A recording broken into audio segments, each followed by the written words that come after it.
Hi hello ಸ್ನೇಹಿತರೆ, welcome to super ಅಡುಗೆ ಕಟ್ಟೆ. ಚಪಾತಿ ಜೊತೆ ಏನಪ್ಪ ಮಾಡೋದು ಅಂತ ಯೋಚನೆ ಮಾಡ್ತಾಯಿದ್ರೆ ಈ ರೆಸಿಪಿ ಖಂಡಿತ ಟ್ರೈ ಮಾಡಿ ಸ್ನೇಹಿತರೆ. 10 ನಿಮಿಷದಲ್ಲಿ ಮಾಡ್ಕೊಂಬಿಡ್ಬೋದು. ನಾನಿಲ್ಲಿ ಸೀಮೆ ಬದನೆಕಾಯಿ ಉಪಯೋಗಿಸಿ ಒಂದು ಕರಿನ ಹೇಳ್ಕೊಡ್ತಾಯಿದ್ದೀನಿ. ತುಂಬಾ ಸಿಂಪಲ್ಲು, ಟೇಸ್ಟ್ ಅಂತೂ ಅದ್ಭುತವಾಗಿರುತ್ತೆ. ಸೀಮೆ ಬದನೆಕಾಯಿ ಗೊತ್ತಲ್ಲ, ಫೈಬರ್ ಅಂಶ ಜಾಸ್ತಿ ಇರೋದ್ರಿಂದ ಹೆಲ್ತಿಗೆ ತುಂಬಾ ಒಳ್ಳೆಯದು. ತುಂಬ ಕಾಂಪ್ಲಿಕೇಟೆಡ್ ಇಂಗ್ರೀಡಿಯೆಂಟ್ಸ್ ಏನೂ ಇಲ್ಲ ಸ್ನೇಹಿತರೆ. ಸಿಂಪಲ್ ಅಂದರೆ ಸಿಂಪಲ್ ರೆಸಿಪಿ ಇದು. 10 ನಿಮಿಷದಲ್ಲಿ ನೀವು ಮಾಡ್ಕೊಂಬಿಡ್ಬೋದು.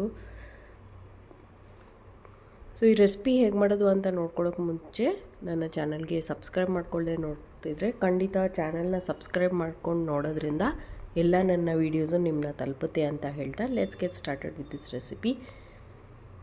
ಬಿಸಿ ಬಿಸಿ ಚಪಾತಿ ಜೊತೆ ಚೆನ್ನಾಗಿರುತ್ತೆ. ಲಂಚ್ ಬಾಕ್ಸ್ ಕಟ್ಕೊಂಡು ಹೋಗೋಕ್ಕೂ ತುಂಬಾ ಚೆನ್ನಾಗಿರುತ್ತೆ. ನೆಕ್ಸ್ಟ್ ಟೈಮ್ ನಿಮ್ಮ ಮನೇಲಿ ಚಪಾತಿ ಮಾಡಿದ್ರೆ ಖಂಡಿತ ಈ ಥರ ಒಂದು ಕರಿನ ಟ್ರೈ ಮಾಡಿ. ಇದನ್ನು ಮಾಡ್ಕೊಳ್ಳೋದಕ್ಕೆ ಸ್ನೇಹಿತರೆ ನಾನು 2 ಸೀಮೆ ಬದನೆಕಾಯಿನ ಉಪಯೋಗಿಸಿದ್ದೀನಿ. ಸೀಮೆ ಬದನೆಕಾಯಿ ಎಷ್ಟು ಬೇಕೋ ಅಷ್ಟು ನೀವು ಹಾಕ್ಕೋಬೋದು. ಸೀಮೆ ಬದನೆಕಾಯಿ ಚೆನ್ನಾಗಿ ತೊಳ್ಕೊಂಡು ಸಿಪ್ಪೆ ಎಲ್ಲ ತೆಗೆದು ಸಣ್ಣ ಸಣ್ಣ ಹೋಳನ್ನಾಗಿ ಕಟ್ ಮಾಡ್ಕೊಳ್ಳೋಣ. ಸೀಮೆ ಬದನೆಕಾಯಿ ಆರೋಗ್ಯಕ್ಕೆ ತುಂಬಾ ಒಳ್ಳೆಯದು. ಶುಗರ್ ಲೆವೆಲ್ನ ಕಂಟ್ರೋಲ್ ಮಾಡುತ್ತೆ. ಸಣ್ಣದಾಗಿ ಹೆಚ್ಕೊಂಡು ಬೇಯೋಕ್ಕೆ ಹಾಕ್ಕೊಂಬಿಡಿ. ಫಸ್ಟು ಕುಕ್ಕರಲ್ಲಿ ಬೇಯಿಸ್ಕೊಬಿಡಿ, ಸೆಪ್ರೇಟಾಗಿ ಬೇಯಿಸ್ಕೊಳ್ಳಿ. ಯಾಕಂದರೆ ತುಂಬ ಬೇಗನೆ ಬೆಂದೋಗುತ್ತೆ ಇದು ಬೇಯೋಷ್ಟರಲ್ಲಿ ನಾನು ಮಸಾಲೆ ರುಬ್ಕೊಳ್ಳೋಕೆ ಏನೇನು ಹಾಕ್ಕೋಬೇಕು ಅಂತ ಹೇಳ್ಕೊಡ್ತೀನಿ.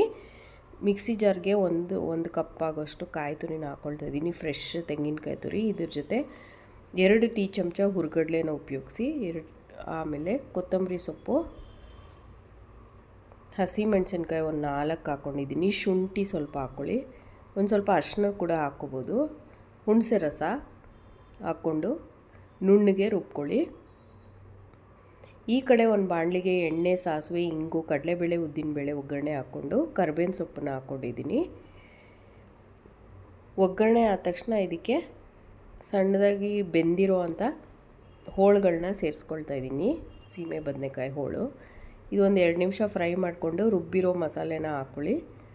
ಇನ್ನೊಂದು 2 ನಿಮಿಷ ಬೇಯೋಕ್ಕೆ ಬಿಡಿ. ಒಂದು ಸ್ವಲ್ಪ ರುಚಿಗೆ ಉಪ್ಪು ಹಾಕ್ಕೊಂಡ್ರೆ ರೆಡಿ ಆಗೇ ಹೋಯಿತು. ಎಷ್ಟು ಸಿಂಪಲ್ ರೆಸಿಪಿ, ಆದರೆ ರುಚಿ ಮಾತ್ರ ಸಕ್ಕತ್ತಾಗಿರುತ್ತೆ.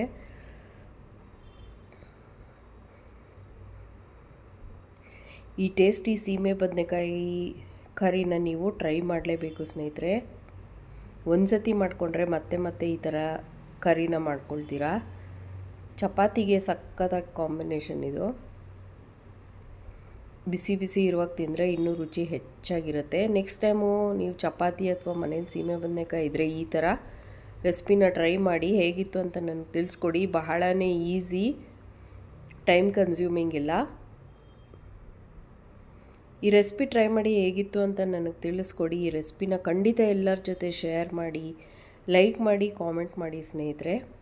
ತುಂಬ ಥ್ಯಾಂಕ್ಸ್ ನಿಮ್ಮ ಪ್ರೋತ್ಸಾಹಕ್ಕೆ ಅಂತ ಹೇಳ್ತಾ ಮತ್ತೆ ಸಿಗ್ತೀನಿ ನಿಮ್ಮೆಲ್ಲರಿಗೂ ಇನ್ನೊಂದು ಸೂಪರ್ ಆಗಿರೋ ಇಂಟ್ರೆಸ್ಟಿಂಗ್ ರೆಸಿಪಿಯೊಂದಿಗೆ. ಅಲ್ಲಿವರೆಗೂ please take care. Bye for now ಸ್ನೇಹಿತರೆ.